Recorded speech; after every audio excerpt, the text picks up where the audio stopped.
की क्लास होने वाली है एसएसटी की, जिसमें आपको टोटल 60 प्रश्न देखने को मिलेंगे। इन प्रश्नों के आपको उत्तर कमेंट बॉक्स में जरूर बताना। एक एक प्रश्न एनसीईआरटी से लिया गया है दोस्तों। ये वो प्रश्न है जो सीटीटी एग्जाम में लगातार रिपीट होते हैं। आज का पहला प्रश्न है, निम्नलिखित कथनों पर विचार कीजिए। तो इनमें कथन दोस्तों दिए गए हैं, इनका आपको बताना है कौन सा कथन सही हो जाएगा। हड़प्पा सभ्यता के नगरों में नगर दुर्ग ऊंचाई पर बना होता था। कथन नंबर 2 है, यह ऊंचाई इसलिए थी क्योंकि यहाँ शासक वर्ग रहता था और यह हिस्सा ईंटों की दीवारों से घिरा था। तो आपको बताना है इनमें से कौन सा कथन सही हो जाएगा। तो इसका एक नंबर पर ए और बी दोनों ये सही हो जाएंगे और व्याख्या भी इसकी सही हो रही है। प्रश्न देखते हैं दो। प्रश्न 2 में पूछा गया है, ऋग्वेद के संदर्भ में कौन सा कथन गलत है। तो गलत कथन इसमें पूछा गया है। ऋग्वेद में 1000 से अधिक सूक्त हैं। ऋग्वेद की रचना लगभग 3500 वर्ष पहले हुई थी। ऋग्वेद में ब्यास और सतलुज नदियों को देवी के रूप में पूजा गया। ऋग्वेद में पुत्र और घोड़ों की प्राप्ति के लिए कोई प्रार्थना नहीं है। तो गलत इसमें कौन सा हो जाएगा। तो चौथा ऑप्शन ही गलत हो जाएगा, ऑप्शन नंबर डी। ऋग्वेद में पुत्र और घोड़ों की प्राप्ति के लिए भी प्रार्थना की गई है। तो इसमें गलत पूछा है, गलत 4 हो जाएगा इसमें। प्रश्न 3 देखते हैं। प्रश्न 3 में पूछा गया है, महापाषाण कब्रों के बारे में कौन सा कथन सही नहीं है। तो आपको इसका उत्तर बताना है। ऑप्शन दिए गए हैं, आपको इसका उत्तर बताना है कौन सा सही नहीं है। तो ये कब्रें केवल जमीन के ऊपर ही बनाई जाती थी दोस्तों, ये गलत हो जाएगा। प्रश्न 4 देखते हैं। प्रश्न 4 में पूछा गया है, अशोक के धम्म के संबंध में निम्नलिखित में से कौन सा कथन गलत है। तो इसमें गलत पूछा गया है, गलत कौन सा हो जाएगा।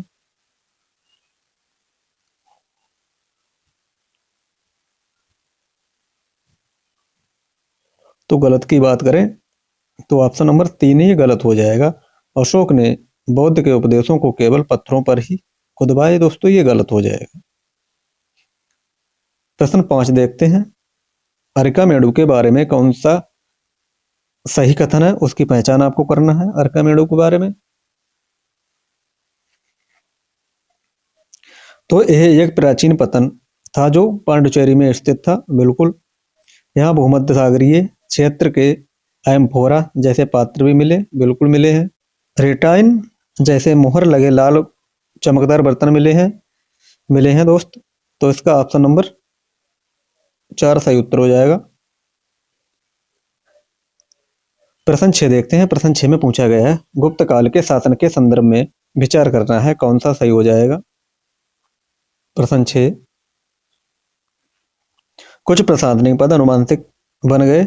कवि हरसेन अपने पिता की तरह महादंड नायक थे। ऑप्शन सी, नगद श्रेणी मुख्य बैंकर का शहर के प्रशासन में कोई दखल नहीं था। तो 6 का आपको उत्तर बताना है। तो ए और बी दोनों सही हो जाएंगे, तीसरा गलत हो जाएगा। ए बी दोनों सही हो जाएंगे। प्रश्न देखते हैं 7। प्रश्न 7 में पूछा गया, संगम साहित्य के अनुसार अड़मई कौन थे। बड़े भूस्वामी, साधारण हलवाई, भूमिहीन मजदूर और दास ग्राम प्रधान। प्रश्न 7 का आपको सही उत्तर बताना है। अड़मई कौन थे, ये भूमिहीन मजदूर और दास थे। ऑप्शन नंबर 3 इसका सही उत्तर हो जाएगा। प्रश्न 8 देखते हैं। प्रश्न 8 में पूछा गया है, स्तूपों की संरचना के बारे में कौन सा मिलान गलत है।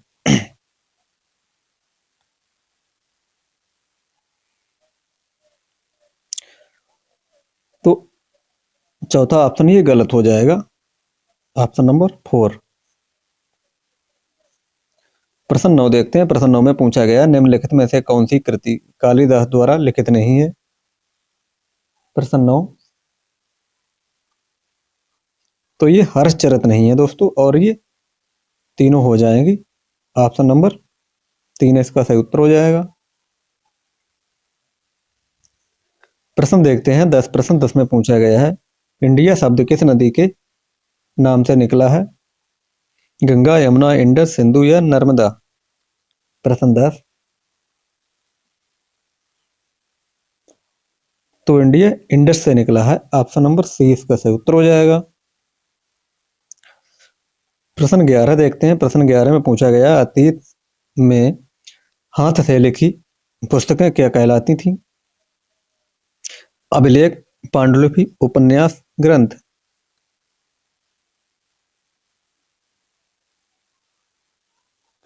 तो पांडुलिपि इसका सही उत्तर हो जाएगा। ऑप्शन नंबर बी, पांडुलिपि। प्रश्न देखते हैं 12। प्रश्न 12 में पूछा गया है, पांडुलिपियां अक्सर किस पर लिखी जाती थीं? ताड़ के पत्तों पर, लोहे की चादरों पर, दीवारों पर या पत्थरों पर? प्रश्न 12 का आपको उत्तर बताना है। पांडुलिपियां अक्सर किस पर लिखी जाती थी? तो ये ताड़ के पत्तों पर लिखी जाती थी। ऑप्शन ए इसका सही उत्तर हो जाएगा। प्रश्न देखते हैं 13। प्रश्न 13 में पूछा गया है, अभिलेख कहाँ खोदे जाते थे? कपड़ों पर, ताड़ के पत्तों पर, पत्थर या धातु जैसी कठोर सतह पर या कागज पर?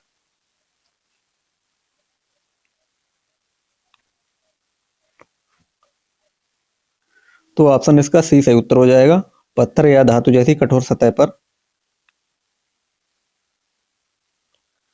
प्रश्न देखते हैं 14। अकबर ने इबादत खाना का निर्माण कहाँ करवाया था?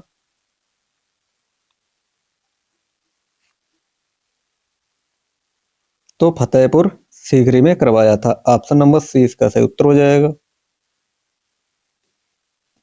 प्रश्न 15 देखते हैं, कृषि का आरंभ लगभग कितने वर्ष पहले हुआ था? तो ये 8000 वर्ष पहले हुआ था।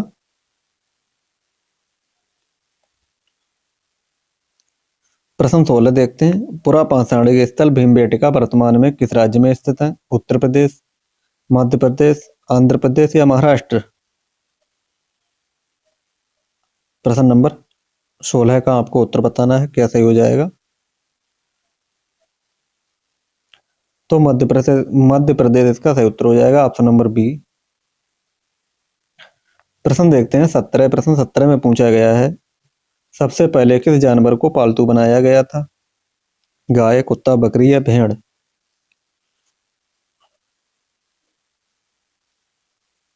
तो सबसे पहले कुत्ता को बनाया गया था। ऑप्शन नंबर 20 का सही उत्तर हो जाएगा। प्रश्न 18 देखते हैं, मेहरगढ़ में किस फसल के अवशेष सबसे अधिक मिले हैं?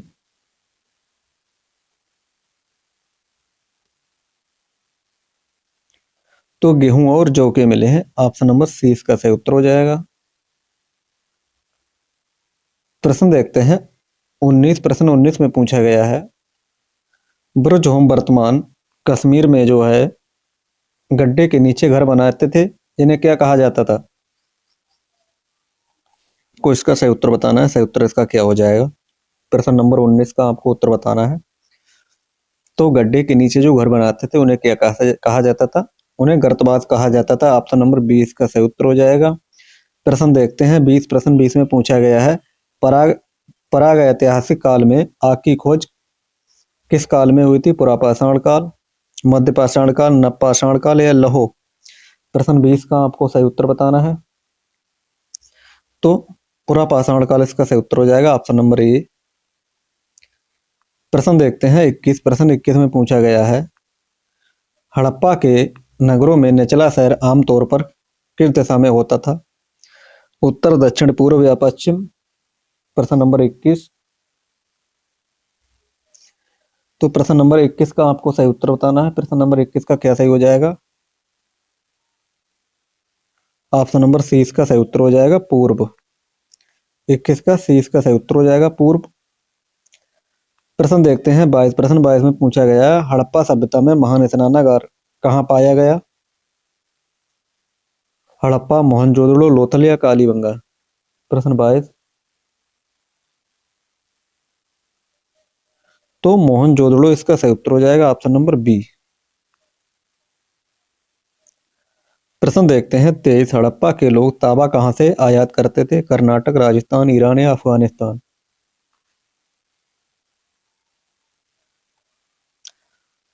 तो राजस्थान इसका सही उत्तर हो जाएगा, ऑप्शन नंबर बी। एक प्रश्न एनसीईआरटी से दिया गया है, जो एनसीईआरटी का चुनिंदा प्रश्न है। इन्हीं प्रश्नों में से सारे प्रश्न आपको देखने को मिल जाएंगे। प्रश्न 24 देखते हैं। हड़प्पा सभ्यता का बंदरगाह नगर कौन सा था? राखीगढ़ी, धौलावीरा, लोथल या रोपड़? प्रश्न 24।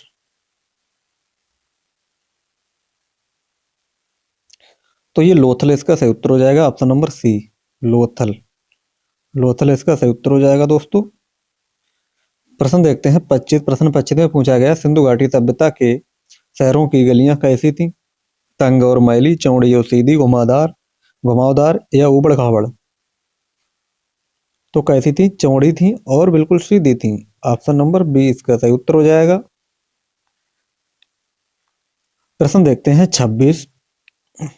महापाषाण काल का उपयोग किसके लिए किया जाता था? घर बनाने के लिए, कब्रों को चिन्हित करने के लिए, ऑप्शन नंबर सी मंदिर बनाने के लिए, ऑप्शन नंबर डी हथियार बनाने के लिए?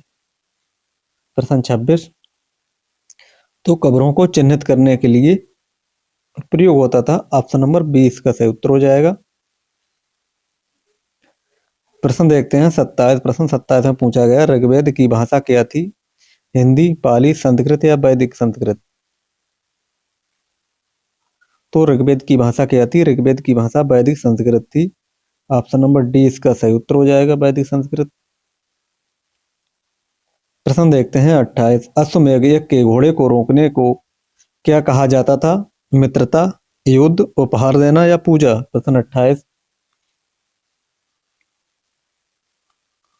तो उसे युद्ध कहा जाता था। ऑप्शन नंबर 20 का सही उत्तर हो जाएगा। प्रश्न देखते हैं 39। प्रश्न 39 में पूछा गया है, मगध की पहली राजधानी कौन सी थी? पाटलिपुत्र, राजगृह, वैशाली या उज्जैन? तो मगध की पहली राजधानी कौन थी? तो ये राजगृह थी। ऑप्शन बी इसका सही उत्तर हो जाएगा। प्रश्न देखते हैं 30। बज्जी संघ की राजधानी क्या थी? बज्जी संघ की राजधानी क्या थी? वैशाली, मथुरा, तक्षशिला या मगध? प्रश्न 30 का आपको सही उत्तर बताना है। तो वैशाली इसका सही उत्तर हो जाएगा, ऑप्शन नंबर ए। प्रश्न देखते हैं 31। बौद्ध भिक्षुओं के रहने के शरण स्थल को क्या कहा जाता था? स्तूप, चैत्य, विहार या मठ? प्रश्न 31। तो उसे विहार कहा जाता था। ऑप्शन नंबर सी इसका सही उत्तर हो जाएगा, विहार। प्रश्न देखते हैं 32। प्रश्न 32 में पूछा गया है, अशोक ने किस युद्ध के बाद युद्ध का त्याग कर दिया? बक्सर, कलिंग, पानीपत या मगध? तो 32 का आपको सही उत्तर बताना है। तो ये कलिंग युद्ध के बाद इन्होंने अपना राजपाट सारा त्याग करके दोस्तों बौद्ध धर्म की स्थापना करी, बौद्ध धर्म को अपना लिया था। ऑप्शन बी इसका सही उत्तर हो जाएगा, कलिंग। प्रश्न देखते हैं दोस्तों 33। अशोक के शिलालेख में किस लिपि का प्रयोग अधिक हुआ है? देवनागरी, खरोष्टी, ब्राह्मी या ग्रीक? तो ब्राह्मी लिपि का हुआ है। ऑप्शन नंबर सी इसका सही उत्तर हो जाएगा। प्रश्न देखते हैं 34। तमिल क्षेत्र के बड़े भूस्वामी को क्या कहा जाता था? उड्डार, बेलार, अड़मई, कैडसियार? प्रश्न 34। तो उसे बेलार कहा जाता था। ऑप्शन नंबर 20 का सही उत्तर हो जाएगा, बेलार। प्रश्न 35 देखते हैं, संगम साहित्य की रचना किस भाषा में हुई थी? संस्कृत, तमिल, तेलुगु, कन्नड़? तो ये तमिल में हुई थी। ऑप्शन बी इसका सही उत्तर हो जाएगा।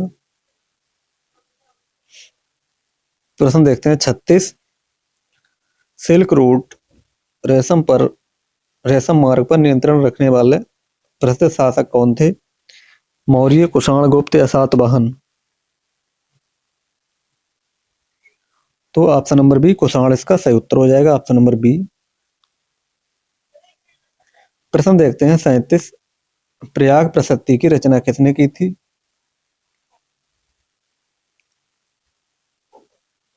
तो हरिश्चंद्र ने की थी। ऑप्शन नंबर 20 का सही उत्तर हो जाएगा हरिशेण। प्रश्न 38 देखते हैं, महरौली दिल्ली का लौह स्तंभ किस शासक से संबंधित माना जाता है? प्रश्न 38, तो चंद्रगुप्त द्वितीय इसका सही उत्तर हो जाएगा। दोस्तों अगले प्रश्न में पूछा गया प्रश्न नंबर 39 में पूछा गया है दोस्तों, शिल्पदिकारम क्या है? शिल्पदिकारम क्या है? एक मंदिर है, एक तमिल महाकाव्य, एक नृत्य, एक औषधि। तो ये क्या है? एक तमिल महाकाव्य है। ऑप्शन नंबर 20 का सही उत्तर हो जाएगा।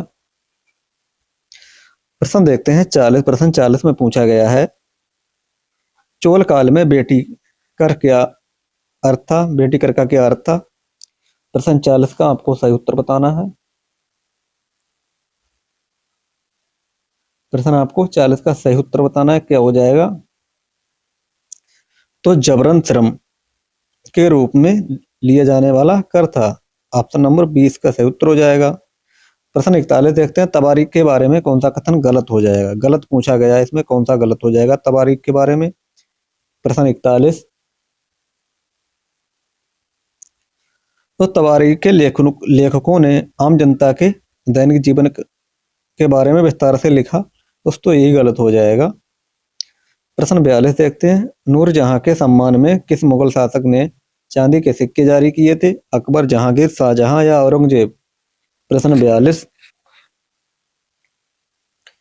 तो ये जहांगीर ने। ऑप्शन नंबर 20 का सही उत्तर हो जाएगा, जहांगीर ने किए थे।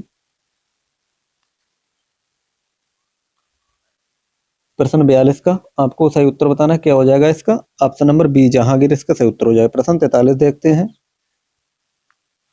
मुगलों द्वारा लागू की गई जब्त व्यवस्था क्या थी? सैन्य टुकड़ी का नाम, राजस्व एकत्र करने की एक प्रणाली, धार्मिक कर या सम्राट का व्यक्तिगत सुरक्षा बल?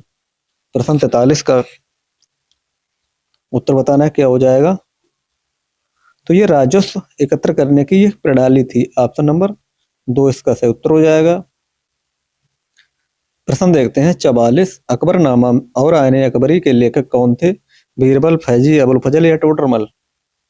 प्रश्न 44, तो अबुल फजल इसका सही उत्तर हो जाएगा। अबुल फजल इसका सही उत्तर हो जाएगा। प्रश्न देखते हैं 45। प्रश्न 45 में पूछा गया है, मनसबदारी प्रथा के संदर्भ में जात और सवार क्या दर्शाते थे? प्रश्न 45 का आपको उत्तर बताना है। 4 ऑप्शन दिए गए हैं, इसका आपको सही उत्तर बताना है। तो क्या ये दोनों सही हैं?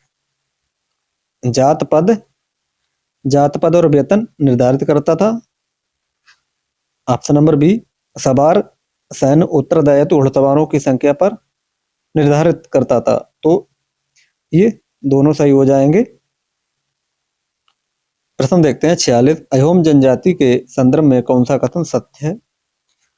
अहोम जनजाति के संदर्भ में कौन सा कथन सत्य हो जाएगा? प्रश्न 46 का आपको सही उत्तर बताना है। तो वे वर्तमान म्यांमार से आकर ब्रह्मपुत्र घाटी में बसे थे। बिल्कुल बसे थे। उन्होंने मुगलों के साथ कभी युद्ध नहीं किया, ये गलत हो जाएगा। अहोम समाज कुलों में विभाजित था, जिसे खेल कहा जाता था। तो 1 और 3 ये सही उत्तर हो जाएगा इसका। Option number 4।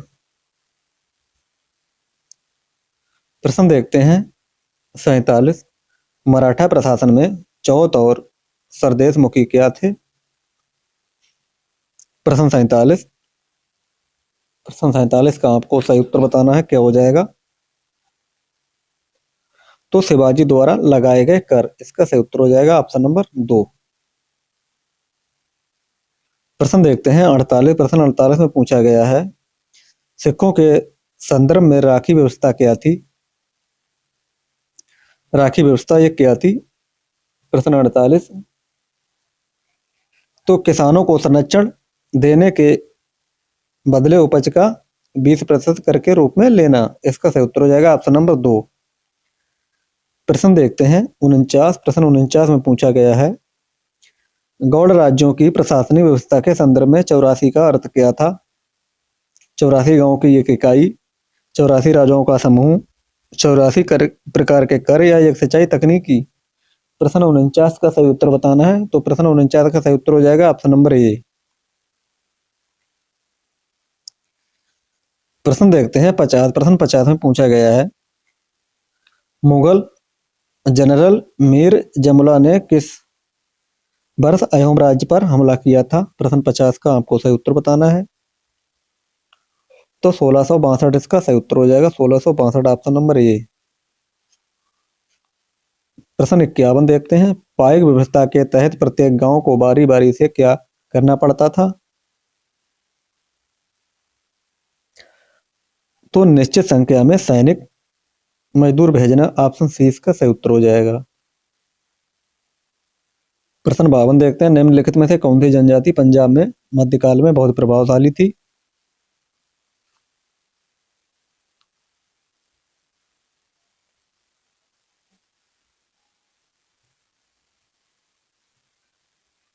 तो ये खोकर इसका सही उत्तर हो जाएगा। Option number A. प्रश्न देखते हैं 53। गुरु नानक देव ने अपने अनुयायियों के लिए निम्नलिखित नियमित उपासना। प्रश्न नंबर 53 में पूछा गया है, गुरु नानक देव ने अपने अनुयायियों के लिए एक नियमित उपासना पद्धति अपनाई जहां उन्होंने शब्द भजन गाए।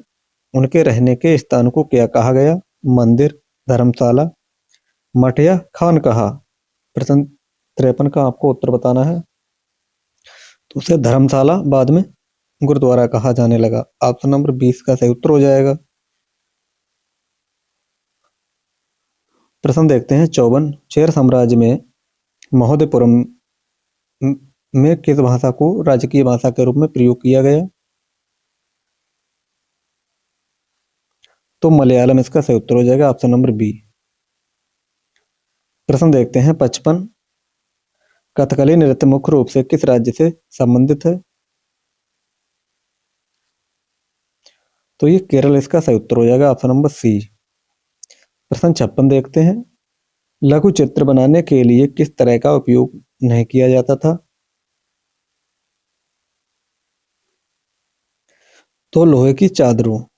ऑप्शन डी इसका सही उत्तर हो जाएगा। प्रश्न 57 देखते हैं, चोल शिलालेखों में बड़े तालाबों का क्या अर्थ था? तो स्कूल विद्यालयों के रखरखाव के लिए दी गई भूमि। प्रश्न 58। महमूद गजनवी ने किस प्रसिद्ध मंदिर पर हमला किया? तो ये सोमनाथ मंदिर इसका सही उत्तर हो जाएगा। प्रश्न 59। इब्न बतूता किस देश से भारत आया? तो ये मोरक्को से आया था। आज का अंतिम प्रश्न है प्रश्न नंबर 60। एकता प्रणाली को किसने समाप्त किया? तो अलाउद्दीन खिलजी ने इसे समाप्त किया था। ऑप्शन नंबर 20 का सही उत्तर हो जाएगा। ये रहे आज के टॉप मोस्ट 60 प्रश्न। इन प्रश्नों में से कितने प्रश्न सही किए हैं इसका उत्तर आपको कमेंट बॉक्स में जरूर बताना है।